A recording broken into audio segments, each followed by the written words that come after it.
somehow, and then the opportunity came up that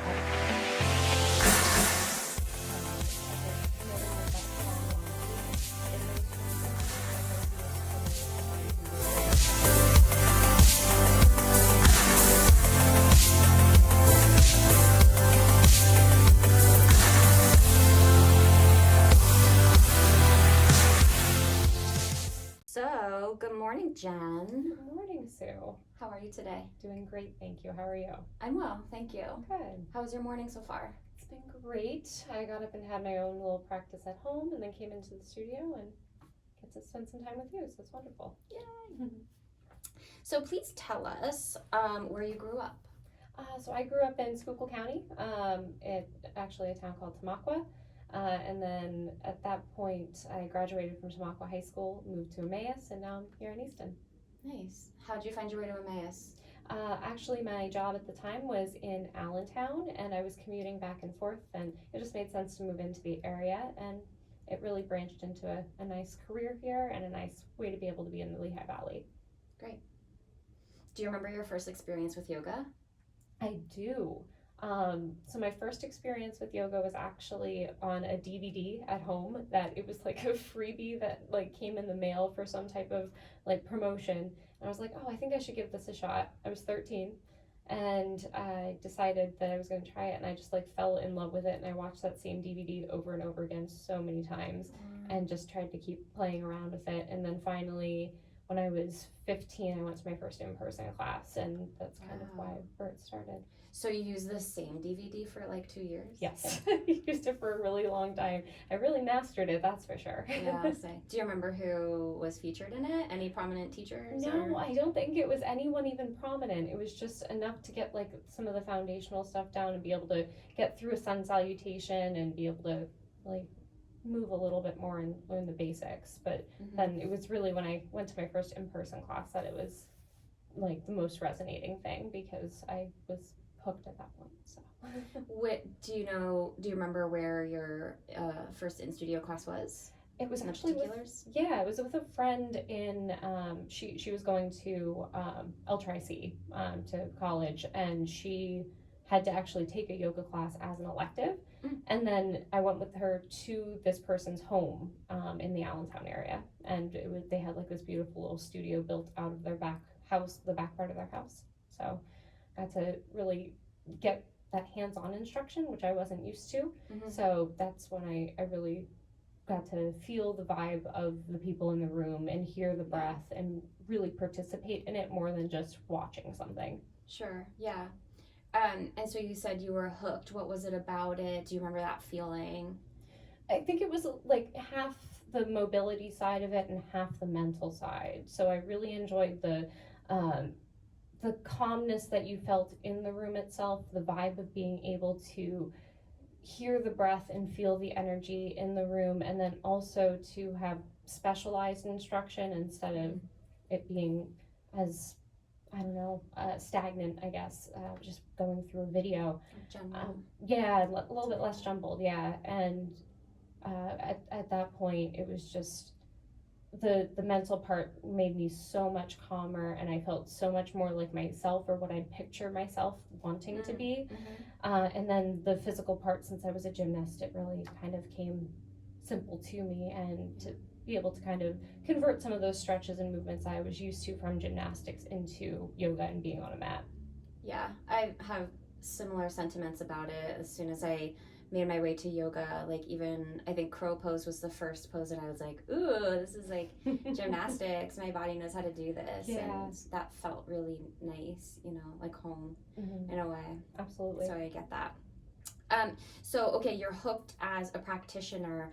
Do you remember the moment, or was there that sort of like one light bulb moment where you just knew you had to participate as a teacher and share this practice? Yes, I ended up taking like just a little bit of time off that I wasn't going in studio again. I was doing a lot of classes based off of YouTube at different sites. There's actually a studio called the Yoga Collective in California, which is nice and ironic. Cool.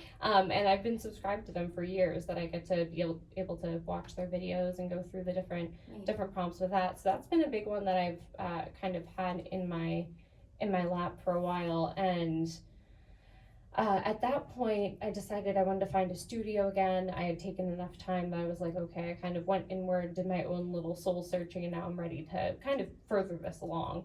So I ended up going to Anti-Gravity Yoga Lab outside of Emmaus.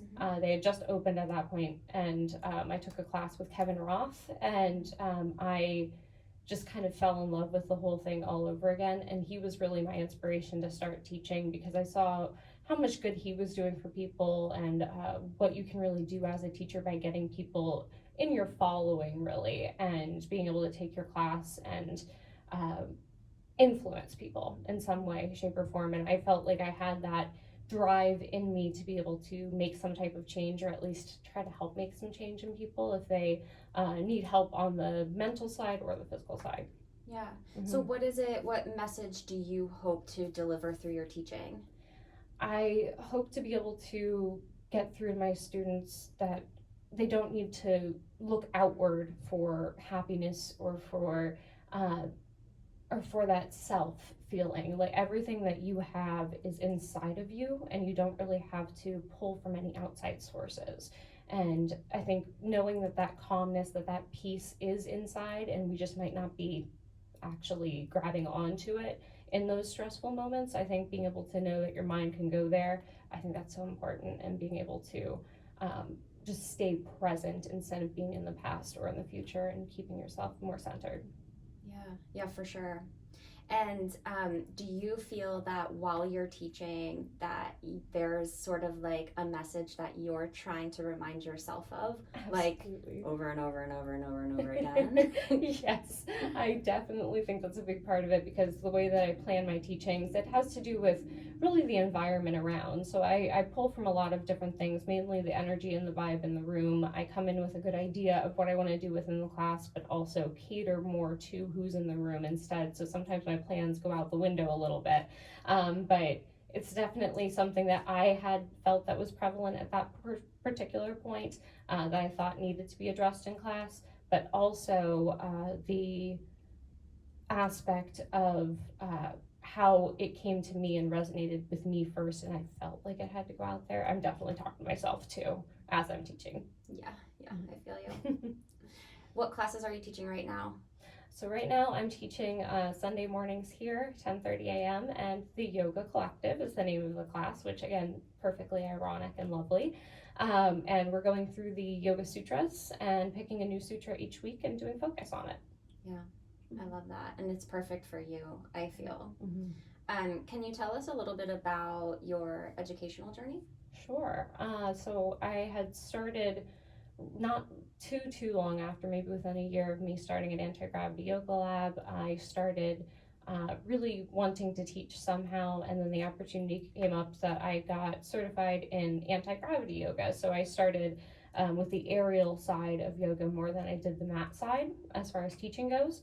And then I took a mindfulness-based cognitive therapy course for meditation and dealing with different traumas, whether it be anxiety, depression, different things that all of us really go through, especially in our kind of topsy-turvy world right now. So so I did that, and I am currently working on my 200-hour teacher training in the middle of the pandemic. So it's definitely not what I pictured it to be, but it's great. It's a really good use of time. How's it going for you? It's going wonderfully. I'm at 38% completed in the course, and I already, without trying, have all of my 50 mat hours in, because I practice every day, so it works well. So I'm just kind of moving myself forward on it and seeing where it takes me in the end, and hopefully I'll come out a better instructor from it.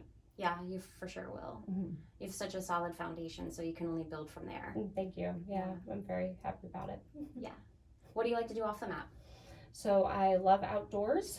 So I like to cycle. So I go on a lot of trail rides, especially it's just kind of leaving out of the Easton area and going onto the DNL trail and some of the local spots where you can hop on. So I do that quite often. I love hiking and biking and trail running and basically anything that gets me outdoors. Yeah, we're fortunate right here just to have so many beautiful trails. The DNL especially, I mean, you can go like anywhere from there, and it's just gorgeous. It's amazing, it really is. It's plenty safe in my experience anyway. Absolutely. Yeah. Cool. Anything else you want to share on any of those topics? Not in particular. I think that sums me up pretty well as far as a teacher goes, and I just look forward to being able to continue teaching and bringing my message out to the world, and hopefully it kind of resonates with others. Yeah, beautiful.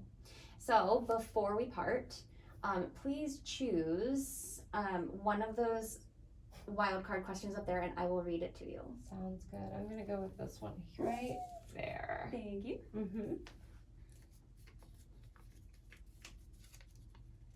Are you nervous? Oh, I'm always nervous. Me too. I can never get these open. No. Okay, got it.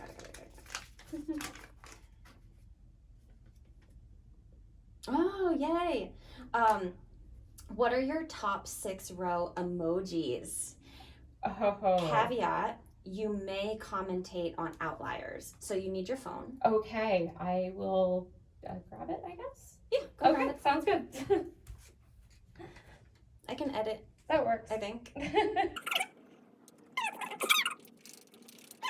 Top 6 emojis. Row. Okay, this will be great. Remember, you may commentate Mm-hmm. on outliers. That works too. All right. So, my top row.